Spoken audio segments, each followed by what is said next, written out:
ಯೋऽन्तಃ ಪ್ರವಿಶ್ಯ ಮಮ ವಾಚಮಿಮಾಂ ಪ್ರಸುಪ್ತಾಂ ಸಂಜೀವಯತ್ಯಖಿಲಶಕ್ತಿಧರಸ್ವಧಾಮ್ನಃ ಅನ್ಯಾಂಶ್ಚಾಸ್ತ್ರಚರಣಶ್ರವಣತ್ವಗಾದೀನ್ ಪ್ರಾಣಾನ್ನಮೋ ಭಗವತೆ ಪುರುಷಾಯ ತುಭ್ಯಂ.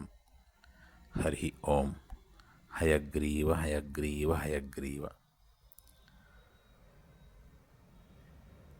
ಪಥಿ ಚ್ಯುತಂ ತಿಷ್ಠತಿ ದಿಷ್ಠರಕ್ಷಿತಂ ಗೃಹೇ ಸ್ಥಿತಂ ತದ್ ವಿಹತಂ ವಿನಶ್ಯತಿ ಜೀವತ್ಯ ಅನಾಥೋ ಅಪಿ ತದೀಕ್ಷಿತೋ ವನೆ ಗೃಹೇ ಅಪಿ ಗುಪ್ತೋ ಅಸ್ಯ ಹತೋ ನ ಜೀವತಿ. ಅಂದರೆ ಅದೃಷ್ಟವು ಅನುಕೂಲವಾಗಿದ್ದರೆ ರಸ್ತೆಯಲ್ಲಿ ಕಳೆದು ಹೋದ ವಸ್ತುವು ಹಾಗೇ ಬಿದ್ದಿರುತ್ತದೆ. ಆದರೆ ಅದೇ ಅದೃಷ್ಟವು ಪ್ರತಿಕೂಲವಾದರೆ ಮನೆಯೊಳಗೆ ಪೆಟ್ಟಿಗೆಯೊಳಗೆ ಜೋಪಾನವಾಗಿ ಇಟ್ಟಿರುವ ವಸ್ತುವು ಕಳೆದು ಹೋಗುತ್ತದೆ. ಜೀವಿಯು ಯಾರ ಆಸರೆ ಇಲ್ಲದೆಯೇ ದೈವದ ದಯಾದೃಷ್ಟಿಯಿಂದ ಕಾಡಿನಲ್ಲಿಯೂ ಅನೇಕ ದಿನಗಳವರೆಗೆ ಬದುಕಿರಬಲ್ಲ. ಆದರೆ ದೈವವು ವಿಪರೀತವಾದಾಗ ಮನೆಯಲ್ಲಿ ಸುರಕ್ಷಿತವಾಗಿದ್ದರೂ ಸತ್ತು ಹೋಗುತ್ತಾನೆ ಎಂಬುದು ಇದರ ಅರ್ಥ. ಇಂದಿನ ಈ ಸುವಿಚಾರದಲ್ಲಿ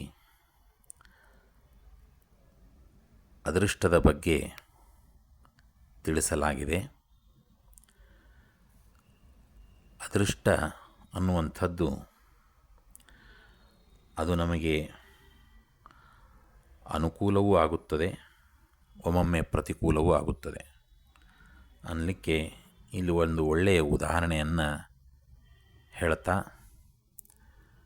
ನಮಗೆ ವಿಷಯವನ್ನು ಶಾಸ್ತ್ರದಲ್ಲಿ ತಿಳಿಸಲಾಗಿದೆ.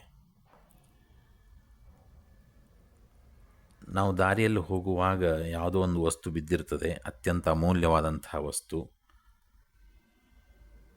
ಅದು ನಮಗೆ ಮತ್ತೆ ಪ್ರಾಪ್ತ ಆಗಬೇಕು ಅಂತಿದ್ದರೆ ಮರಳಿ ಹೋಗಿ ಹುಡುಕಿದಾಗ ಅದು ಅಲ್ಲೇ ಹಾಗೇ ಬಿದ್ದಿರ್ತದೆ, ನಮಗೆ ದೊರಕಿಬಿಡ್ತದೆ, ಬಹಳಷ್ಟು ಆನಂದ ಆಗ್ತದೆ. ಆದರೆ ಅದೇ ಮನೆಯಲ್ಲಿ ಅತ್ಯಂತ ಜೋಪಾನವಾಗಿಟ್ಟಂತಹ ಒಂದು ಅಮೂಲ್ಯವಾದಂತಹ ವಸ್ತು ಅದು ಹೇಗೋ ಪೆಟ್ಟಿಯೊಳಗಿಂದ ಯಾರೋ ಕದ್ದುಕೊಂಡು ಹೋಗಿಬಿಡ್ತಾರೆ. ಯಾಕಂದರೆ ಅದು ನಮಗೆ ಕೈ ತಪ್ಪಿ ಹೋಗಬೇಕು ಅಂತಲೇ ನಮಗೆ ಪೂರ್ವ ನಿರ್ಧಾರಿತವಾಗಿರೋದರಿಂದ ಹಾಗೆ ಹೋಗಿಬಿಡ್ತದೆ. ಹಾಗೆಯೇ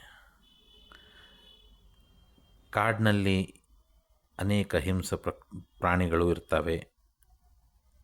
ಹಾಗಿದ್ದರೂ ಕೂಡ ಕಾಡಿನಲ್ಲಿ ಸುರಕ್ಷಿತವಾಗಿರ್ತೇವೆ. ಆದರೆ ಮನೆಯಲ್ಲಿದ್ದಾಗ ನಾವು ಸುರಕ್ಷಿತ ಅಂತ ತಿಳ್ಕೊಂಡಿರ್ತೇವೆ, ಅಲ್ಲೇ ನಾವು ಮರಣವನ್ನು ಹೊಂದಿಬಿಡ್ತೇವೆ. ಈ ರೀತಿಯ ಉದಾಹರಣೆಗಳನ್ನು ತಿಳಿಸ್ತಾ ಶಾಸ್ತ್ರ ನಮಗೆ ಎಚ್ಚರಿಸ್ತದೆ ಏನಂತ ಹೇಳಿದರೆ, ಅದೃಷ್ಟ ಅನ್ನುವಂಥದ್ದು ನಾವು ಪಡೆದುಕೊಂಡು ಬಂದಂಥದ್ದು ಅಂತ. ಈ ಅದೃಷ್ಟ ಅನ್ನುವಂಥದ್ದು ಪೂರ್ವಜನ್ಮ ಕರ್ಮಗಳ ಮೇಲೆ ಆಧಾರಿತವಾಗಿರ್ತದೆ. ಹಿಂದಿನ ಜನ್ಮಗಳಲ್ಲಿ ಉತ್ತಮ ಕಾರ್ಯಗಳನ್ನು ಮಾಡಿದಾಗ ಅವುಗಳ ಫಲರೂಪವಾಗಿ ನಮ್ಮ ಅದೃಷ್ಟ ಚೆನ್ನಾಗಿಯೇ ಇರ್ತದೆ. ಯಾವುದೇ ರೀತಿಯ ಅಹಿತಕರ ಘಟನೆಗಳು ನಮ್ಮ ಜೊತೆಗಾಗೋದಿಲ್ಲ. ಆದರೆ ಪೂರ್ವಜನ್ಮದಲ್ಲಿ ನಾವು ಉತ್ತಮ ಕಾರ್ಯಗಳನ್ನು ಮಾಡದೇ ಇದ್ದಾಗ ಆ ಪಾಪ ಅದನ್ನು ನಾವು ಅನುಭವಿಸಬೇಕಾದ್ದರಿಂದಾಗಿ ನಾವು ಸುರಕ್ಷಿತವಾಗಿದ್ದೇವೆ ಅಥವಾ ಸುರಕ್ಷಿತವಾಗಿ ವಸ್ತುಗಳನ್ನು ಇಟ್ಟುಕೊಂಡಿದ್ದೇವೆ ಅಂತ ಅಂದರೂ ಕೂಡ ನಮ್ಮ ಕೈ ತಪ್ಪಿ ಹೋಗ್ತಾವೆ ಅನ್ನುವಂತಹ ಮಾತನ್ನು ಇಲ್ಲಿ ತಿಳಿಸಲಾಗಿದೆ. ಹಾಗಾಗಿ ಒಟ್ಟಾರೆ ಅದೃಷ್ಟ ಅನ್ನುವಂಥದ್ದು ಅದು ಪೂರ್ವಜನ್ಮ ಕರ್ಮಗಳ ಆಧಾರದ ಮೇಲೆ ನಮಗೆ ನಿರ್ಧಾರಿತವಾಗ್ತದೆ ಮತ್ತು ಇದನ್ನು ನಿರ್ಧರಿಸುವವನು ಭಗವಂತನೇ. ಹಾಗಾಗಿ ನಾವು ಭಗವಂತನಲ್ಲಿ ಪ್ರಾರ್ಥನೆ ಮಾಡಿಕೊಳ್ಬೇಕು. ಮುಂದಿನ ಜನ್ಮಗಳು ನಮಗೆ ಉತ್ತಮ ಜನ್ಮಗಳು, ಉತ್ತಮ ಯೋನಿ ಪ್ರಾಪ್ತವಾಗಬೇಕಾಗಿದ್ದರೆ ನಮ್ಮಿಂದ ಉತ್ತಮ ಕಾರ್ಯಗಳನ್ನೇ ಮಾಡಿಸು ಭಗವಂತ ಅಂಥೇಳಿ ಆತನಲ್ಲಿ ಪ್ರಾರ್ಥನೆ ಮಾಡಿಕೊಡ್ತಾ ಉತ್ತಮ ಕಾರ್ಯಗಳನ್ನು ಮಾಡಲಿಕ್ಕೆ ಪ್ರಯತ್ನ ಪಟ್ಟಾಗ ಮಾತ್ರ ನಾವು ಉತ್ತಮವಾದಂಥ ಅದೃಷ್ಟವನ್ನು ಕಾಣಲಿಕ್ಕೆ ಸಾಧ್ಯವಾಗ್ತದೆ. ಆ ನಿಟ್ಟಿನಲ್ಲಿ ಪ್ರಯತ್ನ ಮಾಡೋಣ ಅಂತ ಹೇಳ್ತಾ ಭಾರತೀಯ ರಮಣೋಕ್ತಿ ಪ್ರಾಣಾಂತರ್ಗತ ಶ್ರೀಕೃಷ್ಣ ಅರ್ಪಣಮಸ್ತು. ನಮಸ್ಕಾರ.